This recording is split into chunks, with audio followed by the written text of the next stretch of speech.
Hello नमस्कार दोस्तों, स्वागत है आपका आज के मुख्य समाचारों की वीडियो में। जी हाँ दोस्तों, आपको यहाँ पर देखने को मिलेंगी सुबह से लेकर शाम तक की सारी बड़ी खबरें, मुख्य समाचार, ब्रेकिंग न्यूज़ अपडेट्स के रूप में। तो दोस्तों आपसे रिक्वेस्ट है इस वीडियो को ज़्यादा से ज़्यादा लाइक और शेयर करें। तो दोस्तों सीधे चलते हैं आज की पहली बड़ी खबर की ओर। ममता के गढ़ में सेंध लगाने के लिए बीजेपी का प्लान, बंगाल के एक एक सांसद को जीत का मंत्र दे रहे हैं प्रधानमंत्री नरेंद्र मोदी। जी हाँ दोस्तों, भारतीय जनता पार्टी बीजेपी के लिहाज से सबसे अहम चुनाव अगले साल होंगे। 2021 में पश्चिम बंगाल में चुनाव होने वाले हैं। दोस्तों बीजेपी को लोकसभा चुनाव में बंगाल में जिस तरह की कामयाबी मिली है, उसे देखते हुए ममता बनर्जी का यह गढ़ बीजेपी के एजेंडे में सबसे ऊपर है। प्रधानमंत्री नरेंद्र मोदी ने राज्य के सभी सांसदों को अगले कुछ दिनों में एक एक करके मिलने के लिए बुलाया है। कम से कम 8 से 9 सांसद पहले ही प्रधानमंत्री से मिल चुके हैं। ये बैठकें 15 से 30 मिनट तक चली हैं। दोस्तों इन मीटिंगों में न सिर्फ उनके क्षेत्र के बारे में बातें हुई, बल्कि राज्य के राजनीतिक माहौल को लेकर भी चर्चाएं हुई।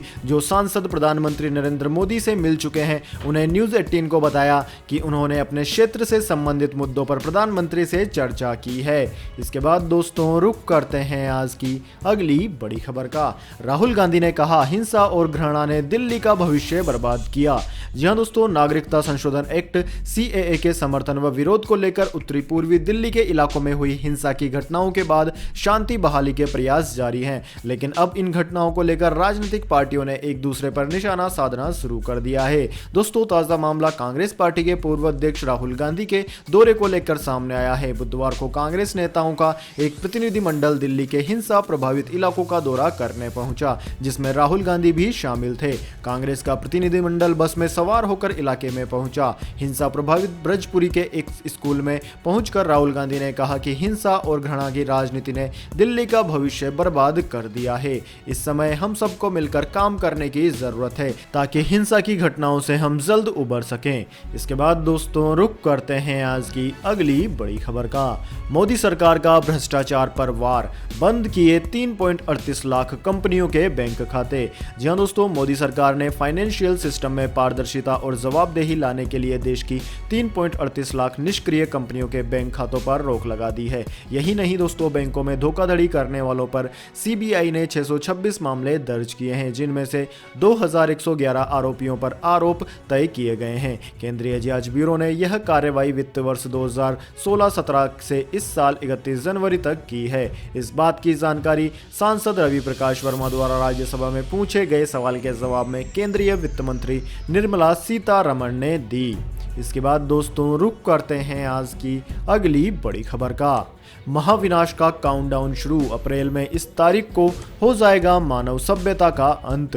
जी हां दोस्तों, अप्रैल में अंतरिक्ष से एक एस्टेरॉयड यानी कि क्षुद्र ग्रह धरती से टकरा सकता है। इस एस्टेरॉयड की रफ्तार 31,000 किलोमीटर प्रति घंटा बताई जा रही है। वैज्ञानिकों के मुताबिक ये एस्टेरॉयड हिमालय जितना बड़ा बताया जा रहा है। नासा ने इस एस्टेरॉयड के धरती के बेहद करीब से गुजरने की पुष्टि की है। वैज्ञानिकों को आशंका है कि अगर ये एस्टेरॉयड धरती से टकराया तो महाविनाश होगा। हो सकता है कि दुनिया से पूरी मानव सभ्यता का ही अंत हो जाए। दोस्तों इस एस्टेरॉयड को 1988 IR2 नाम दिया गया है। इसकी रफ्तार 19,000 मील प्रति घंटा है। वैज्ञानिकों को अंदाजा है कि एस्टेरॉयड माउंट एवरेस्ट जितना विशाल हो सकता है और धरती पर टकराया तो तबाही मच सकती है। 6.6 करोड़ साल पहले जिस एस्टेरॉयड से धरती पर टकराने से डायनासोर खत्म हो गए थे, उसकी रफ्तार 40,000 मील प्रति घंटा थी। उस वक्त एस्टेरॉयड की टक्कर इतनी जबरदस्त थी कि इससे धरती पर जीवन को 3 बार खत्म किया जा सकता था।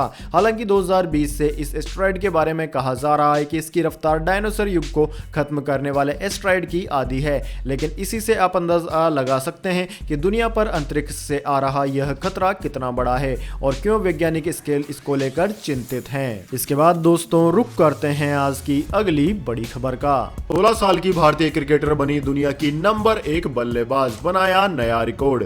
जी हां दोस्तों, ICC महिला T20 वर्ल्ड कप में धमाकेदार प्रदर्शन कर रही शेफाली वर्मा ने एक और रिकॉर्ड बना दिया है। वे दुनिया की नंबर 1 बल्लेबाज बन गई है। शेफाली ने ICC की ताजा विमेंस T20 रैंकिंग में पहला स्थान हासिल कर लिया है। वे भारत की सिर्फ दूसरी खिलाड़ी है जो इस मुकाम तक पहुंची है। उनसे पहले सिर्फ मिताली राज ही नंबर 1 रैंकिंग हासिल कर सकी थी। इसके बाद दोस्तों रुक करते हैं आज की अगली बड़ी खबर का। क्रिप्टो करेंसी की ट्रेडिंग को सुप्रीम कोर्ट की हरी झंडी, आरबीआई ने लगाया था बैन।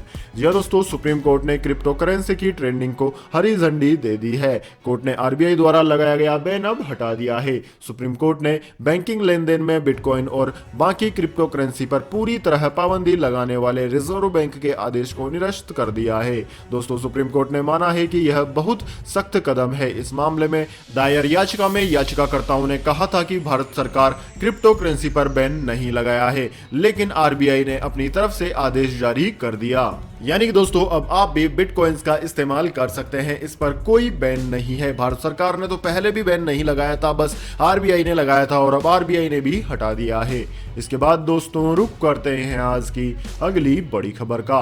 अगले हफ्ते से सस्ता हो जाएगा खाने का तेल, इस वजह से घट रहे हैं कीमत। जी हां दोस्तों, चीन के बाद अब कोरोना वायरस ने दूसरे देश को भी जकड़ लिया है। कोरोना की वजह से दुनिया भर में खाद्य तेल की कीमतों में गिरावट आने वाली है। खाने के तेल के दाम अगले हफ्ते से 10% तक घट सकते हैं। दोस्तों, ऐसा मानना इंडस्ट्री एक्सपर्ट्स का है। वैश्विक कीमतों का भारतीय बाजार पर बड़ा असर पड़ने वाला है, क्योंकि देश में सालाना इस्तेमाल किए जाने वाले 235 लाख टन खाद्य तेल के लगभग 70% हिस्से का आयात होता है। दोस्तों, पिछले 2 महीने में सरसों के तेल की कीमतें 13% तक और राइस ब्रान के दाम 20% तक नीचे आ गए हैं। प्राइसेस के इस स्तर पर आने से मांग बढ़नी चाहिए। कंपनियों को ब्रांडेड तेल की खपत में भी इजाफा होने की उम्मीद है। इसके बाद दोस्तों रुक करते हैं आज की अगली बड़ी खबर का। पीएनबी समेत इन 10 बैंकों के मर्जर को मिली मंजूरी। 1 अप्रैल से ग्राहकों के खाते और पैसों पर होगा यह असर।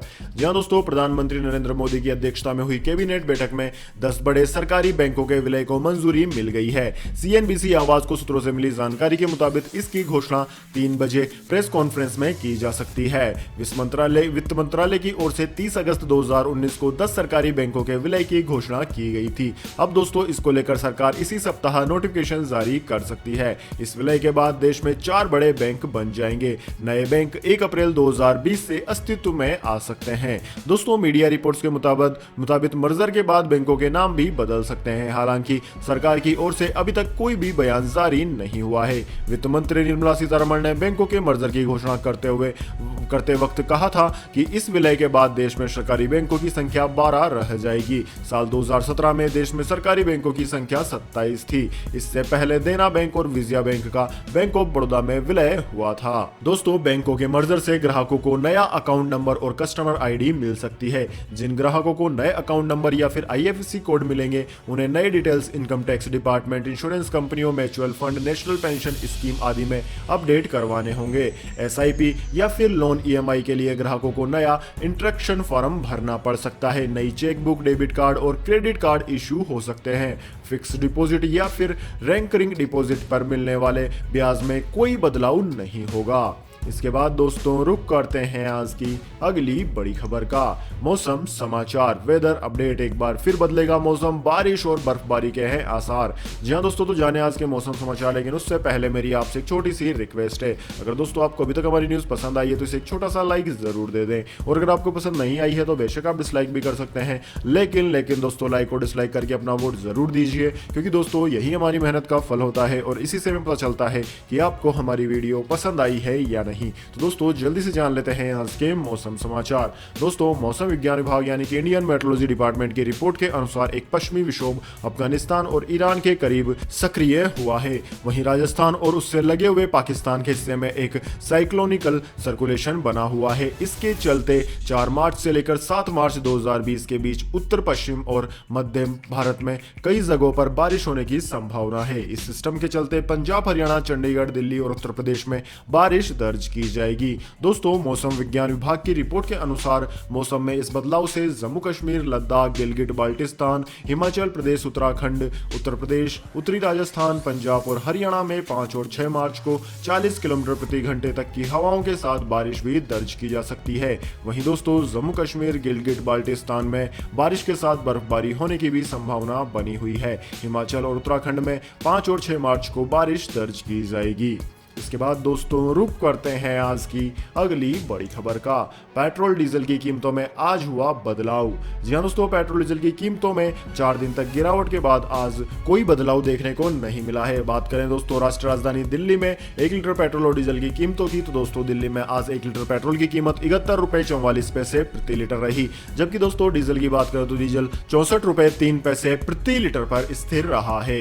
इसके बाद दोस्तों रुक करते हैं आज की अगली बड़ी खबर का। गोल्ड प्राइस टुडे, चांदी की कीमतों में आई गिरावट, जानिए आज के गोल्ड सिल्वर प्राइस। जी हां दोस्तों, घरेलू स्तर पर अमेरिकी डॉलर के मुकाबले रुपए में आई कमजोरी की वजह से सोना खरीदना लगातार दूसरे दिन महंगा रहा।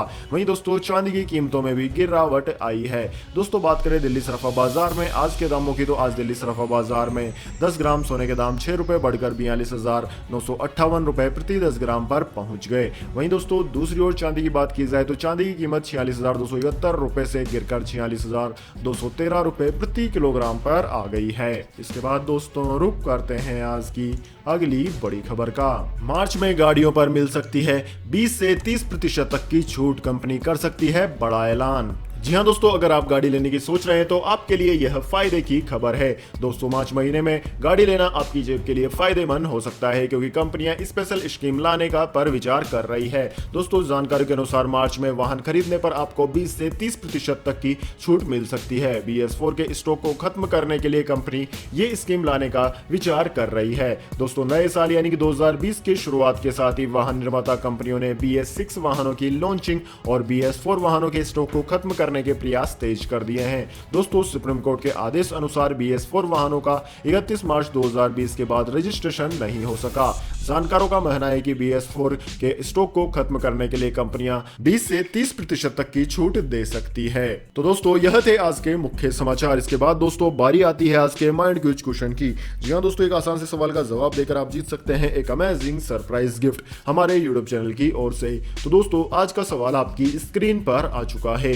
रामायण की रचना कौन थी? जी हां दोस्तों, अगर आप जानते हैं रामायण के रचनाकार का नाम तो जल्दी से अपना उत्तर कमेंट बॉक्स में लिख दीजिए। अगर दोस्तों आपका जवाब होता है एकदम सही और आप चुन ले जाते हैं लकी विजेता के रूप में, तो आपको मिलेगा एक अमेजिंग सरप्राइज गिफ्ट हमारे यूट्यूब चैनल की ओर से। तो दोस्तों जल्दी से अपना उत्तर कमेंट बॉक्स में लिख दीजिए, वीडियो को लाइक कर लीजिए और चैनल को सब्सक्राइब करके बेल आइकन भी दबा लीजिए।